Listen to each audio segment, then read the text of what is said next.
Hello everyone, you're just in time for tea. Whether it's spilling tea or sipping tea, at the end of the day, you'll be informed, enlightened and entertained. We've got a high-profile guest today, so stay tuned to find out who that is and more importantly, find out if they'll be sipping tea or spilling tea. I'm Tokumbo Taiwo and I'm here as usual with the regular crew, Her Majesty, the Fashion Slayer, Elsie Godwin, and His Majesty, the Lady Slayer, Ife Oshunkeye.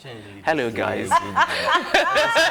If I'm giving you enough accolades, it's an urban term, so okay. Find out, you guys. That's your assignment for today. Find out what it means. But it sounds good. Though. It sounds good. Yeah. Well, it means that a lot of ladies are attracted to you, Ife. Oh yeah. Yes, you like that, don't you? You're not wrong about that. Good. Because of one yellow girl. Which yellow girl? Anyway, see, the weekend was so fun, and Ife, what did you see? Please, let's start with you. Let's start with in the morning. I know now. In the morning, up in New York. Okay, you have to leave Davido. Okay, I'm not now. I'm just going to praise Davido because he promised he was going to reach out to his crew members and give them car gift, and he has kept to his word. But my only you know I always have a but. My only question is, he said he's buying for all his crew members, right? And he also indicated that Lati was going to be the last to get the car, right? But we only saw him give one person car, then Lati's car was next. Are there only two people? I think he was just trying to play jokes on Lati to make him feel agitated. And I like the story that came out of it. I mean, we all know that there is a Davido and there is a gang, but over the weekend we realized that this gang and this bond he has with them did not just happen. It's not just they've been childhood friends, you know, for over 13 years. So it's something to remember and hold on to. And of course, Nigeria is mourning. We lost 2 professors in the Ethiopian airline so crash. That's something that's really sad. And another one that is sad and funny. Am I supposed to say funny? The honorable who won the election and then slumped from jubilation. I don't know if you saw that, but that's not funny. That's sad, sad, and then he died. So he won the election, but he died from jubilation. So. Okay, on a more trivial note, MC Galaxy is being bashed. But I don't know if you guys saw that, but we will probably be talking about that. I mean, then she had to do that. I like the fact that the legal system is finally working because there was this case in 2016 about this guy that killed his wife. The banker, Shonde or something, Lekon Shonde or something like that. Yeah, he has been sentenced to death by hanging. And yes, so the legal system still works. Then Justice Smollett, the latest on him, 16 counts, that happened over the weekend. That was like a complete overshock. People said it was overkill, you know, for 16 counts. Like if it was, if you ask me, I think it deserved every single count. What, 16 counts? It's way too much. He hasn't killed someone or anything. I wish it was more. Seriously, all right. Right, so as mentioned earlier, we do have a studio guest, and right about now we'll introduce him. He's the last in a family of 4 siblings. He hails all the way from Ogun State and graduated from the University of Lagos, and is known for his love for clubbing and parties. He's a very well-known model, actor, investment banker, analyst, published photographer, compare, fitness enthusiast, fine art painter, community builder, and former BBNaija Season 3 finalist. His lady fans call him Mr. Sexy Body. And between Twitter and Instagram, he has just under a staggering 1.3 million followers. Ladies and gentlemen, allow me to introduce the terrific, the tremendous, and the trailblazing Tobi Bakre. Drum rolls. That was powerful. Welcome onto the show, Tobi. Thank you very Good much. to have you. Okay, so who wants to do the honors of the first question? Okay, everybody knows. So straight to it, spilling. Let's spill it. All right, by the way, let's everybody knows Tobi Bakre. They know your success story from Big Brother, but obviously there must have been some struggles. So take us through your journey. Okay, well, the struggles, I'll say, it's been a beautiful experience, and I enjoy the struggles because I believe in every beautiful story. Like there's always the upside and the downside. So the beauty of it is being able to utilize the downside, because I mean it's never complete without ups and downs. So yeah, so after the house, you know, one of the challenging things I found was just everybody now has an opinion. Everybody now wants to take a swipe at you, and nobody's really, you get like, now you're seen like you're up there. And you know, Nigerian community, so they're always protecting these underdogs. So it's just like everybody now has an opinion on whatever you're doing or whatever you're saying, and they never really listen. They don't wait to hear a part of the story. Once they still they're at you. So I think that's the only part I still find like, guys, I'm a good guy now, come on. But so far, it's been a beautiful story, man. Okay. Speaking of opinions, sorry guys. Okay. Speaking of opinions, while you were in a Big Brother house, a lot of people had this opinion that you were being controlled by a woman. But I saw it differently. I saw it as chivalry. Or am I wrong? You know that all that is past now, and what I just tell people is it's not for men. It's not controlling. Just learn to be patient. Patience and being, I don't know, it's two different things. But people will always have opinions as to actions and reactions. I was being patient, but people termed it. But it didn't affect me eventually, or it doesn't really affect anybody. My life decisions or choices shouldn't really. So yeah, and I'm teaching people and I encourage people, like when it comes to relating with people, friends, whoever, learn to be patient. You have a better relationship that way. Because in a way, if patience wasn't exercised, during the show, things could have flipped, so. Sure. Okay, so let's talk about sex education. I mean, Okay. you talked about the fact that you engage Do you really want to go? Do you want to go to that? You want to go there? I mean, it's important. It's an important conversation. Okay. Okay. While you're just 12 and you realize at 17 that you have. Well, there's of course you're okay now. I know. So, talking yeah. about sex education, how do you think we should address it and tackle it, and what do you think is missing for both young boys and young girls? What I know is we're in a very enlightened, like this 21st century, you can't say they are kids anymore. From a very young age, you don't know how much they know, but they know a lot of things. So I think parents should understand their children and learn how fast they are growing. So you know exactly what time to start educating them about sex. So because they might not tell you, not everybody has that close relationship with their children where when they want to start engaging in sexual acts, they're open to telling you, because usually they'll do it on the ground. So at least teach them. So even if they're going to do it when you're not looking, they're making right choices. They're using condoms, they're protecting themselves, and they understand the gravity or what comes with sex. They understand the consequences, so to say. So once you teach them that, and then you teach them to be responsible adults, so at least just be sure that they're making good decisions even when you're not there. I mean, that's the best thing any parent can do for their children. Okay. So yeah, Nigerians out there, please you always protect yourself, use condoms. I do have a lot of questions, but let me start on a light note. Okay. Your meeting with His Majesty or, His Royal Highness Prince Charles, how did that go in Ghana? And, was it overwhelming? Were you like royalty struck? Well, that was another beautiful moment after the house, because, I just got a call and, I was invited to Ghana. It's different. He came to Nigeria, but like they called me all the way from Ghana, like Prince Charles is coming. The Prince is coming, and then we want you to be part of the people he gets to meet. And for me, it was just like, wow. Like all the way in my country, you guys are calling me all the way in Ghana to come and meet this guy. Like, okay, let's do it. But did you feel slightly hurt about that? Sorry to cut in, but did you feel slightly hurt that your own country didn't call you and then another country completely? No, I didn't. Because in a way, the Nigerian atmosphere is a bit guarded. When such events hold here, they kind of have their own crowd. Yeah. Though there is all credible people. But you get, and I had access. I could have gone if I wanted to, but I already met him in Ghana. So here in Nigeria, there was really no need to go and show up again and everything like that.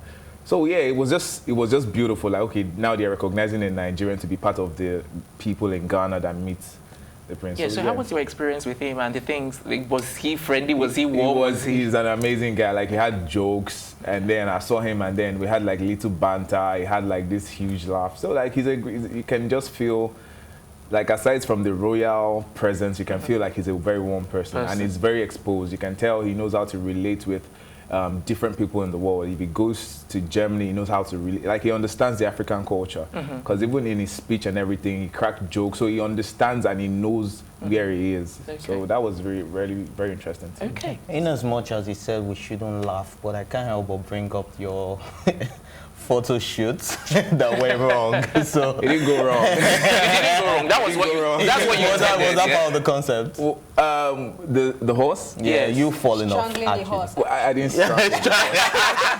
Okay, clarify. Tell us the whole truth. Okay, the shoot was very interesting because I mean it was myself and the designer. Okay, coming up with different ideas, and I'm like, me, when it comes to daring things, I'm a daredevil. So I'm like, I'm good because I saw the owner of the horse getting the horse to join. Like, I'm going to do that. I'm going to get a shot doing that.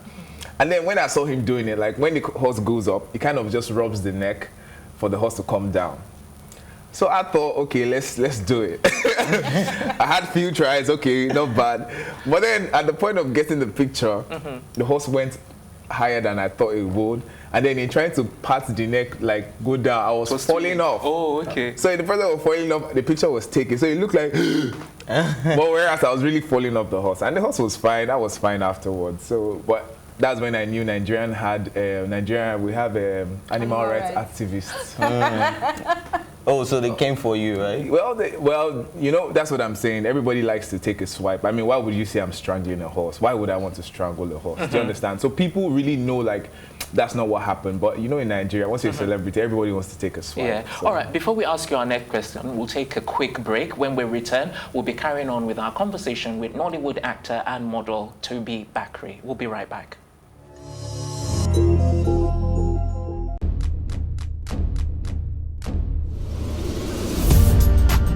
You're watching Plus TV Africa, and this is Tea Time. I loved the energy when I came in here. It was so positive. I was like, I can't live here. My real names are Akbofiokobo, Akborobo Memere.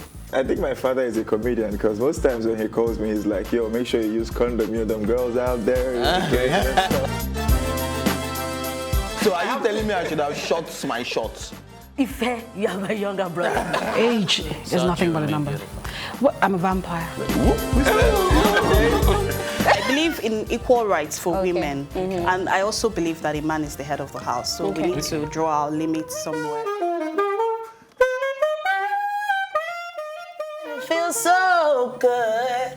Now can I do my jam now? Yeah, you can.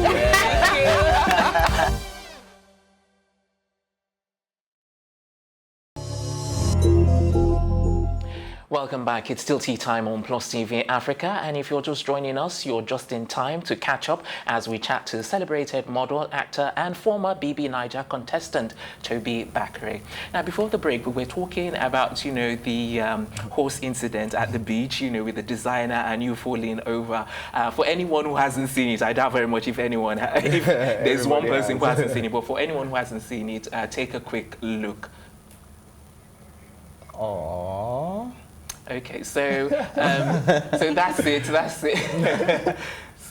But you know, when you fell down, there was no injury whatsoever or any pain. Like usually when I do stuff like that, I already prepared to fall. So already I knew how I was gonna fall if I was going to fall. So yeah. It's a good thing that, you know, you're a fitness enthusiast. Did that help you then? Because definitely. I mean, I preach fitness. Fitness is life. Whatever you do, you have to stay fit. I mean, to be able to push your body to do what you want your body to do, you have to be fit.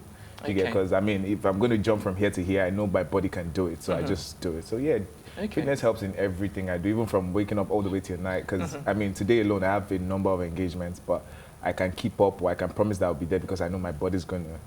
So yeah. All right. So Ife, you've got some questions. So still on this photo shoot, I don't know if it's the same, but 2 months ago you were called out by a photographer for concept theft, right? Yeah, How did you handle that situation? It was pretty much the same photo shoot. These were the main pictures from the photo shoot. And then my stylist already came to me with the idea. You know, I did one when I fell into the water by the pool. I wore a suit. Immediately after that, my stylist had messaged me and said, you know what, I want to make Agbada a showcase with a horse and this and that. So we're going to use Eco Atlantic, but there was no space. So we ended up using Oniru Beach. So at the beach, we took pictures with the horses, and then the next outfit, I'm like, we can't use horse again now. It's not like, okay, there's a boat over there, let's use the boat. And immediately I just pictured, okay, I'm going to jump off the boat, and you take a picture, and that would be like, so that was so even the initial picture that was posted and claimed to be, it wasn't even the main picture. And then, you know, they had sent a mail, and usually, I mean, as Nigerians, let's be knowledgeable, you don't send your idea to people. That's I preach. And with my platforms, what I do is help people. I have no problem crediting you for your work, but at the same time, it was my stylist's idea. I won't rob my stylist's idea. I won't rob my stylist off of his idea because you sent something similar. So I didn't even see the mail. I didn't acknowledge it. So when I saw that I was being called out on social media for concept, I felt, like, to me, I'm just like, man, this celebrity life now, why everybody wants to take a swipe at you. Because, I mean, with my platform, even with small businesses, with other talents, I support. Because I feel like this was gifted to me, and the little I can do is help other people. In everything I do, from weekends, on weekends I promote businesses. All talents I work with, I give them credit. When I have my own inputs, I put it there. So I help people. So I really have no, and I'm a creative myself. If someone should steal my idea, we're going all out. Do you understand me? And I mean, for cases like that, go legal. So I felt like people on social media didn't take it easy on me. Nobody looked at my side of the story.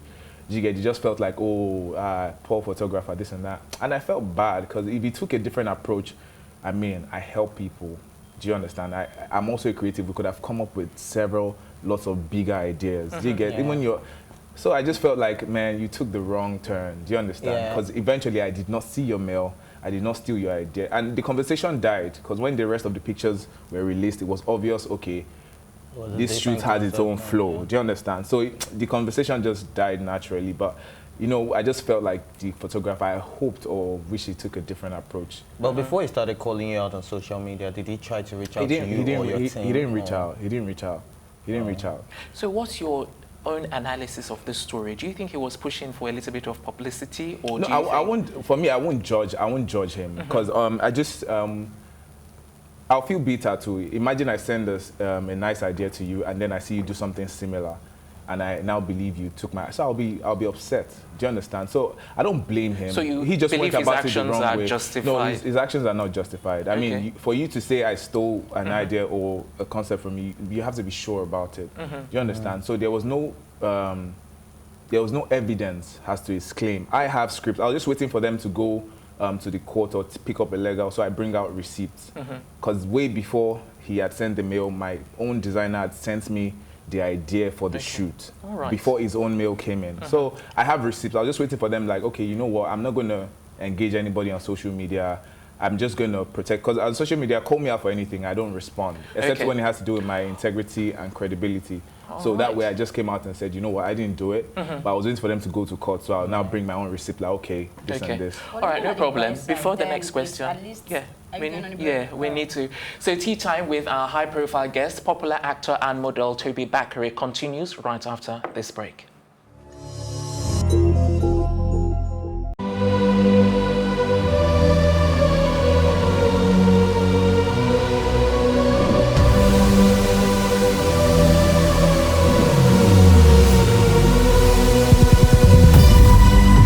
What we do not understand, we will stigmatize. What you can see is the remaining of the tanker that exploded. The suspect equally confessed.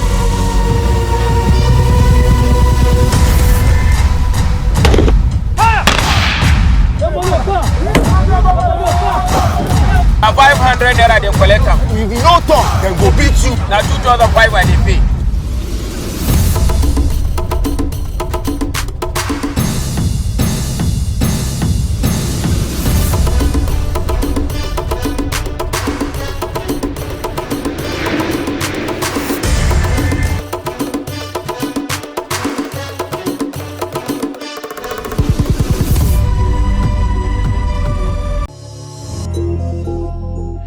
Welcome back. It's still tea time right here on Plus TV Africa, and we're moving on as we continue chatting to the famous former BBNaija contestant Tobi Bakre. Before the break, Elsie was going to ask him a question. I was going to add that looking at the whole brouhaha, the concept, at least gave that concept level of publicity. It made it epic. Went like very viral. Nigeria is just a very interesting place. Controversy is what sells.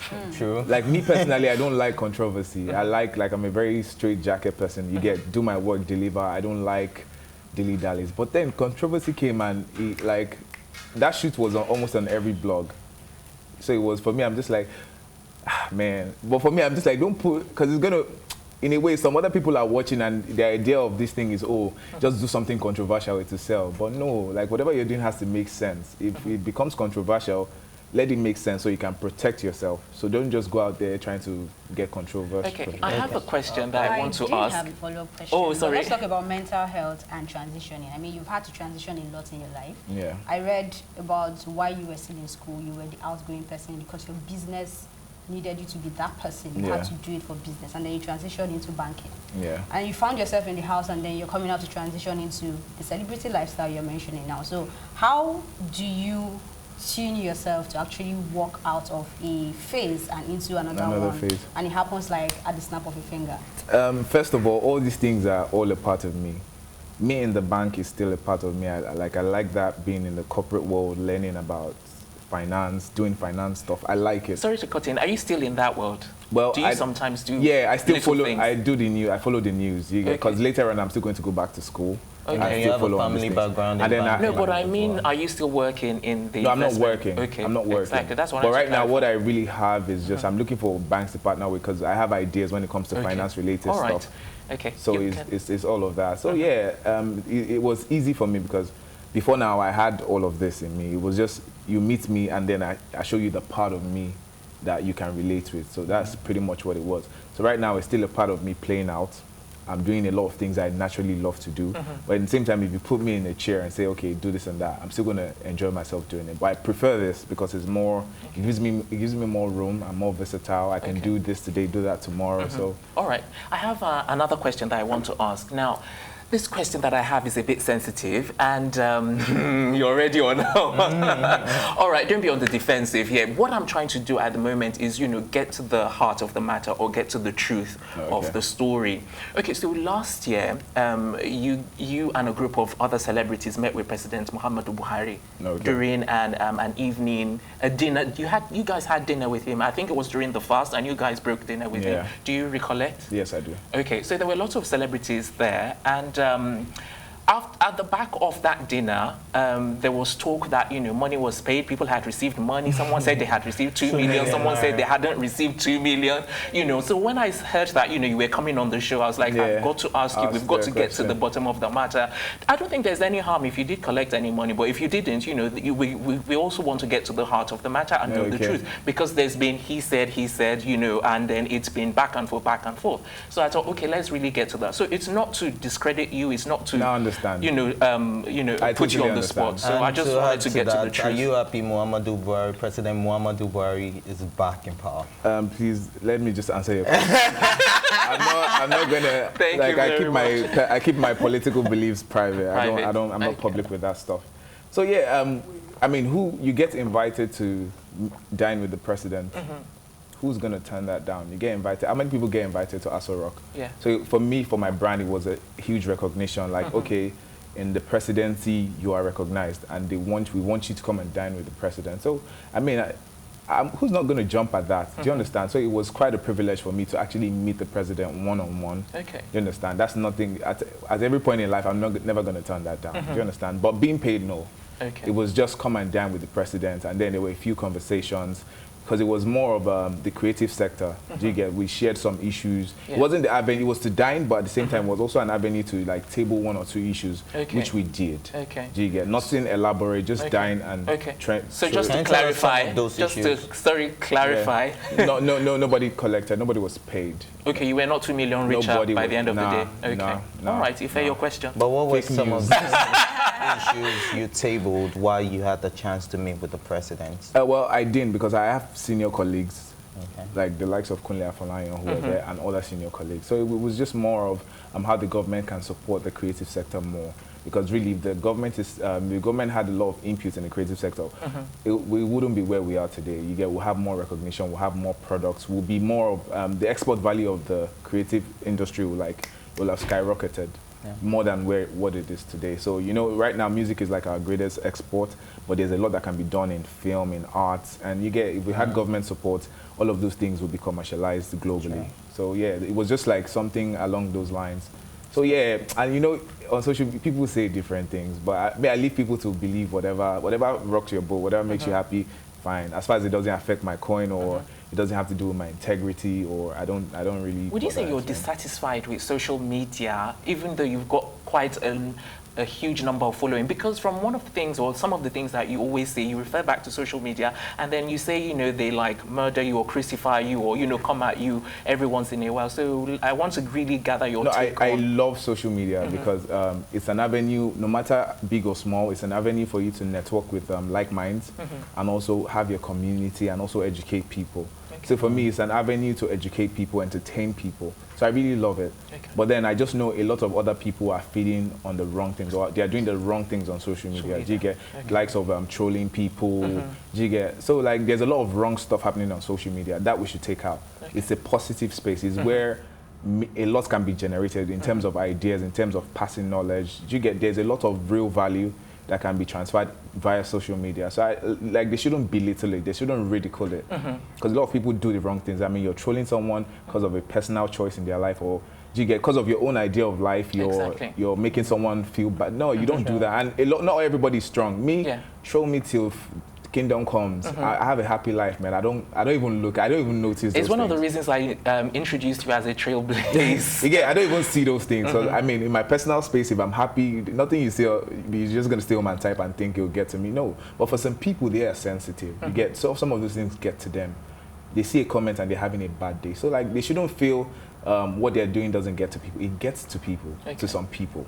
So you have to be careful. You know what I'm saying? It's like me just wanting to ruin your own day. Let's talk about photography. Yeah. I mean, that was one of the things we expected from you after Big Brother. Yeah. I would say so far you've not done so much in that space. Well, you know, photography is my baby. Do you get? What I did after the house was try and establish myself in other fields, because photography is already there. Hopefully by my birthday, I hope to do something grand in that line. So like it's always there. So I had to build, you know, they already know me as a photographer. Now what else do I want to be known for? I want to be known as an actor. I want to be known as a host. So it was good timing to focus on those things and put it out there so I can get opportunities in that field. Photography will always be there. And photography for me is natural. I love it. I don't have to be paid to take good pictures. I still take pictures for my own personal archives. Along the lines I might commercialize, but for now it's just a me thing. Is photography a family trait? Because I know Tobi Bakre has. Well, that's in him. He doesn't, but now he's picking interest, which is very interesting. He's also picking up video, and he was always doing video, but now he's picking up, okay, I want to take pictures, editing and stuff like that. Because they're similar, aren't they? Yeah, you know, well, they are similar. I mean, once you're creative, you can play along all of those lines. So, I mean, he's doing it now, and it's... Okay. I'm glad you brought up Kunle Afolayan and the whole photography thing. Tell us about your experience in Mokalik and acting alongside Simi. Before I met Kunle, like Uncle Kunle, I've always been a huge fan.